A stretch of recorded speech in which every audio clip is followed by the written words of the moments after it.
آج ہم کربلا کی ایک ایسی تاریخی داستان پر بات کر رہے ہیں جو دریائے فرات کے کنارے پیاس اور اس کے نتیجے کے بارے میں ہے۔ ہوتا کیا ہے جب انتہائی تکبر اور پختہ ایمان کا آمنے سامنے ٹکراؤ ہو، اور وہ بھی ایک بند دریا کے کنارے۔ 7ویں محرم، یزیدیوں نے فرات کا پانی بند کر دیا اور امام حسین کے خاندان پر اچانک پیاس مسلط کر دی۔ پھر آتی ہے 10ویں محرم۔ حالات یہاں ایک دم عجیب رخ لیتے ہیں جب ایک نہایت مغرور یزیدی اس منظرنامے میں داخل ہوتا ہے۔ یہاں سے ٹینشن واقعی بہت بڑھ جاتی ہے۔ اس ٹیکسٹ میں ایک بہت ہی حیرت انگیز تضاد دکھایا گیا ہے۔ سوچئے، دریا کے کنارے جانور اور پرندے تو آزادی سے پانی پی رہے ہیں، ان پر کوئی پابندی نہیں، لیکن بالکل دوسری طرف امام حسین کے خیموں میں پانی کا ایک قطرہ تک جانے کی اجازت نہیں دی جا رہی۔ یہ منظر حالات کی سنگینی کو اور اس وقت کی سختی کو بہت گہرائی سے ظاہر کرتا ہے۔ اور یہاں آتا ہے داستان کا سب سے اس مغرور یزیدی نے آ کر دریا کی لہروں کا تانا دیا۔ اس نے سیدھا کہا، اب بھی وقت ہے، یزید کی بیعت کر لو ورنہ پیاسے ہی مرے جاؤ گے۔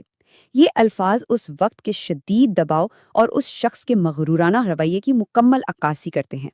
خیر، یہ باتیں سنتے ہی امام حسین کی آنکھوں میں ایک عجیب سا جلال آ گیا۔ انہوں نے بس آسمان کی طرف دیکھا اور خاموشی سے ایک دعا کی۔ یہ دعا اس شدید دکھ میں بھی ان کے پختہ یقین اور عزم کا ایک بہت بڑا اظہار تھی۔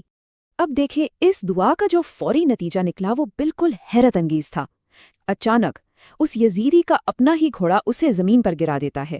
وہ گھبرا کر بدحواسی میں جانور کے پیچھے بھاگتا ہے، اور پھر اچانک اسے ایک ایسی ناقابل برداشت پیاس گھیر لیتی ہے کہ بس دریا بالکل سامنے ہے، لیکن پانی کا ایک قطرہ اس کے حلق سے نیچے نہیں اترتا، اور وہ تڑپ تڑپ کر مر جاتا ہے۔ اس کا اپنا تانا اس کا عبرتناک انجام بن گیا۔ کہانی کے آخر میں ٹیکسٹ یہ نتیجہ واضح کرتا ہے کہ دراصل اگر امام حسین حکم دیتے تو دریا خود چل کر ان کے پاس آ جاتا۔ ہے نا حیرت کی بات؟ یہ واقعہ اختتام پر ہمیں سوچنے پر مجبور کر دیتا ہے، کیا اصل طاقت ان ظاہری وسائل اور غرور میں ہے، یا پھر اس صبر اور ایمان میں جو مشکل ترین وقت میں بھی اپنی جگہ سے نہ ہلے؟ اس بارے میں ضرور سوچیے۔ آج ہم کربلا کی ایک ایسی تاریخی داستان پر بات کر رہے ہیں جو دریائے فرات کے کنارے پیاس اور اس کے نتیجے کے بارے میں ہے۔